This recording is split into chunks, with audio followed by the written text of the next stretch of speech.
The remains of a Douglas War veteran are identified more than 50 years after he was missing in action in the Korean War. 9 on your site, Andrea Thomas spoke to the man who made the call to let the family of Frank Vejar know that he made it back home.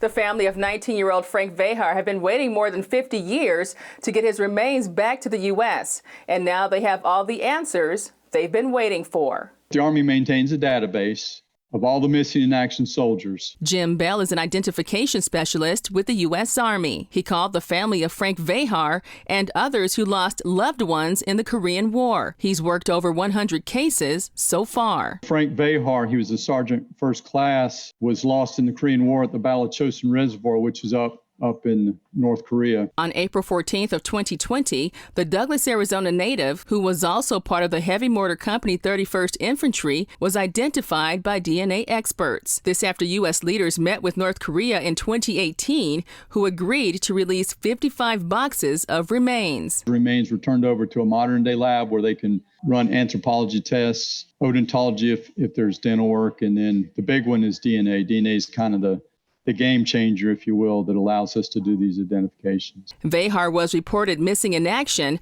on November 30th of 1950 after a hard-fought battle. He was a mortarman, which is part of an infantry unit. Frank's unit, where he was located, was up, separated from the main part of the unit. They were attacked and oftentimes overrun. They were basically surrounded. They had to fight their way back to the other unit. And then once they got back to that unit, it got attacked and it was basically surrounded. Out of 3,000 soldiers, only 385 were left fit for duty after the battle, a devastating loss. I would say all the families, the emotion, is kind of like a closure to them. Bell says his biggest message is to let people know that soldiers like Sergeant First Class Frank Vejar will never be forgotten. Vejar will be honored along with 260 other soldiers at a special Purple Heart exhibit inside of the Gaston Hotel in Douglas. I'm the lucky one that got to meet the family. Definitely proud that we're going to honor his sacrifice. Andrea Thomas, KGUN 9 on your side.